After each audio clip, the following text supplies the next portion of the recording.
Well guys, history of AEW series के last part में मैंने आप लोगों को बताया था कि कैसे टोनी खान के वजह से Chris Jericho all in pay per view पर पहुंचे थे। और गाइज, कोडी रोड्स और यंग बक्स के ऑल इन पेपर व्यू के ऊपर टोनी खान और क्रिस जेरिको की अपीयरेंस कैसे हुई थी। बट गाइज, यही हिस्ट्री ऑफ AEW सीरीज के आज इस वीडियो के अंदर मैं आप लोगों को बताने वाला हूँ कि ऑल इन पेपर व्यू के खत्म होने के बाद क्रिस जेरिको, टोनी खान, कोडी रोड्स, केनी ओमेगा और यंग बक्स के बीच में दूसरी मीटिंग कहाँ हुई थी। और guys, all in pay per view के खत्म होने के बाद AEW के क्रिएशन का अगला चैप्टर कैसे शुरू हुआ था। तो गाइज, चलिए बिना कोई टाइम वेस्ट किए शुरू करते हैं इस वीडियो को और बात करते हैं हिस्ट्री ऑफ AEW की। वेल गाइज, जैसा कि मैंने आपको लास्ट पार्ट में बताया, AEW के शुरू होने से पहले कोडी रोड्स के biggest independent show all in के ऊपर टोनी खान के प्राइवेट जेट की वजह से क्रिस जेरिको को अपीयर होने का मौका मिला था। और गाइज, उस पेपर व्यू के ऊपर क्रिस जेरिको ने केनी ओमेगा के ऊपर अटैक किया था। बट गाइज, यहाँ पर ऑल इन पर जेरिको के ओमेगा को अटैक करने के बाद क्रिस जेरिको कोनी ओमेगा को उनके क्रूज शिप पर चैलेंज करते गए। और अगर बात करें यहाँ पर जेरिको के क्रूज शिप की, तो गाइज, अगर आप लोग क्रिस जेरिको को फॉलो नहीं करते हो तो गाइज मैं आप लोग को बताना चाहता हूँ कि क्रिस जेरिको उनका प्राइवेट शिप चलाते गए, जहाँ पर जेरिको के इस शिप के ऊपर क्रिस जेरिको उनका क्रूज पार्टी करते गए। और गाइज, यहाँ पर क्रिस जेरिको के इस क्रूज पार्टी के ऊपर क्रिस जेरिको उनके रेसलिंग शो को भी कराते गए। और गाइज, यही क्रिस जेरिको के 2018 के क्रूज के ऊपर क्रिस जेरिको केनी ओमेगा को चैलेंज करते गए। बट अगर बात करें यहाँ पर जेरिको के इस क्रूज स्टोरी की, तो गाइज, यहाँ पर क्रिस जेरिको का क्रूज वो मेन रीजन है जिसकी वजह से AEW कंपनी बनी थी। क्योंकि गाइज, यहाँ पर क्रिस जेरिको के WWE को छोड़ने से पहले जब जेरिको 2016 में WWE में काम करते गए, तो गाइज, यहाँ पर WWE के अंदर क्रिस जेरिको के काफी खराब बुकिंग के बाद जेरिको WWE से लीव लेकर NJPW पर डेब्यू करके NJPW में ओमेगा के साथ मैच रेसल करते गए। बट गाइज, यहाँ पर जेरिको के WWE में दोबारा रिटर्न होने के बाद WWE में जेरिको उनके क्रूज को लेकर बात करते गए। और गाइज, यहाँ पर जेरिको WWE के मैनेजमेंट से कहते गए कि क्रिस जेरिको अक्टूबर महीने में उनका एक क्रूज करने वाले गए। और गाइज, यहाँ पर जेरिको के इस क्रूज के ऊपर क्रिस जेरिको एक रेसलिंग शो भी कराना चाहते गए। और गाइज, यहाँ पर क्रिस जेरिको WWE से कहते गए कि WWE उनके NXT ब्रांड को क्रूज शो पर भेजे। और गाइज, यहाँ पर जेरिको ये चाहते थे कि WWE NXT ब्रांड उनके क्रूज शो पर शामिल हो। और गाइज, क्रिस जेरिको क्रूज पर WWE NXT के रेसलर कम्पीट करे। बट गाइज, यहाँ पर जेरिको के विंस मैकमैन को ये आइडिया पिच करने के बाद विंस मैकमैन क्रिस जेरिको के आइडिया को रिजेक्ट कर देते गए। और गाइज, यहाँ पर विंस मैकमैन जेरिको से कहते गए कि WWE के रेसलर WWE के बाहर कहीं भी कम्पीट नहीं करेंगे।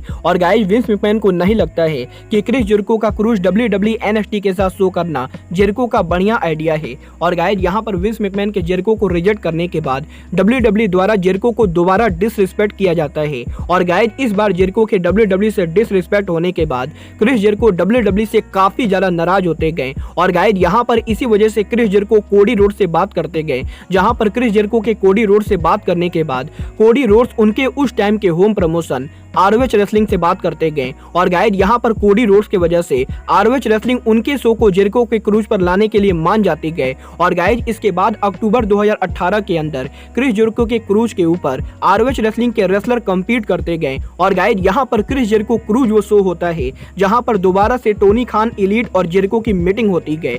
अगर बात करें यहाँ पर इस मीटिंग की, तो गाइज, ऑल इन पर टोनी खान और क्रिस जेरिको की मीटिंग के बाद जब ऑल इन पेपर व्यू खत्म होता है, तो गाइज, जेरिको टोनी खान को उनको थैंक यू करने के लिए अपने क्रूज पर इनवाइट करते गए। और गाइज, यहाँ पर ऑल इन पेपर व्यू के बैक स्टेज के ऊपर क्रिस जेरिको, एलीट और टोनी खान के बीच में मीटिंग होती गई। और गाइज, यहाँ पर इस पेपर व्यू के खत्म होने के 1.5 महीनों बाद जब क्रिस जेरिको फाइनली अक्टूबर-नवंबर महीने के अंदर उनका क्रूज शो करते गए, तो गाइज, यहाँ पर जेरिको के इस क्रूज शो के ऊपर इस बार Tony Khan, Elite, Cody Rhodes, Kenny Omega, Young बक्स के साथ साथ WWE के लेजेंडरी कमेंटेटर जिम रॉस भी मौजूद होते गए। क्योंकि गाइज, अगर आप लोग को नहीं मालूम है तो गाइज मैं आप लोग को बता दूं, जिम रॉस और क्रिस जेरिको रियल लाइफ में काफी बढ़िया दोस्त हैं। और गाइज, यहाँ पर क्रिस जेरिको के इस क्रूज शो के ऊपर WWE और WWF के काफी सारे लेजेंड मौजूद होते गए। और गाइज, यहाँ पर जेरिको के इस शो के ऊपर क्रिस जेरिको पहली बार यंग बक्स के साथ टीम अप भी करते गए, जहाँ पर जेरिको के इस शो के ऊपर Chris Jericho, young bucks versus Marty Scurll, Cody Rhodes और यंग बक्स के बीच में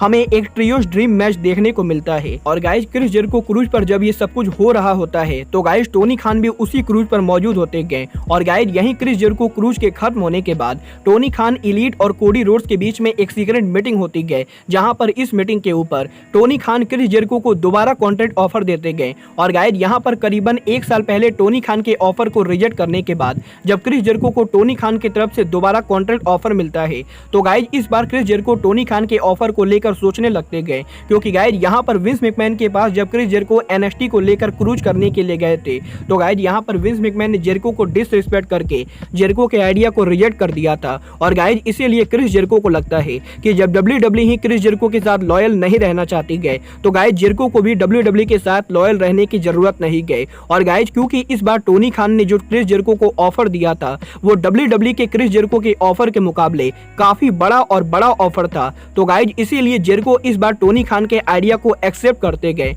और guys finally Chris Jericho WWE से उनकी लॉयल्टी को तोड़ के टोनी खान के साथ काम करने के लिए तैयार हो जाते गए। और गाइज यहाँ पर अक्टूबर 2018 वो साल था जब फाइनली AEW क्रिएशन का आइडिया पिच होता है, क्योंकि गाइज यहाँ पर क्रिस जेरिको क्रूज के खत्म होने के बाद जिम रॉस, क्रिस जेरिको और टोनी खान के बीच में फाइनली AEW कंपनी के क्रिएशन के आइडिया को शुरू किया जाता है। बट गाइज यहाँ पर जेरिको के इस आइडिया को शुरू करने के लिए क्रिस जेरिको टोनी खान से ये कहते गए कि अगर टोनी खान को एक बड़ी रेसलिंग कंपनी बनाती गए, और गाइज अगर टोनी खान $multi-million बना के WWE के लिए एक अल्टरनेटिव खड़ा करना चाहते गए, तो गाइज यहाँ पर टोनी खान को WWE के बाहर सम ऑफ द मोस्ट बेस्ट और रेसलर को साइन करना पड़ेगा। और गाइज यहाँ पर जेरिको टोनी खान से पूछते गए कि क्या टोनी खान किसी रेसलर को साइन करना चाहते गए। और गाइज यहाँ पर जेरिको, टोनी खान और जिम रॉस के इस मीटिंग के अंदर क्रिस जेरिको टोनी खान से कहते गए कि अगर टोनी खान को बड़ा रेसलिंग कंपनी बनाना है, तो गाइज यहाँ पर टोनी खान को WWE के बाहर सम ऑफ द बिगेस्ट रेसलर को साइन करने की कोशिश करनी चाहिए।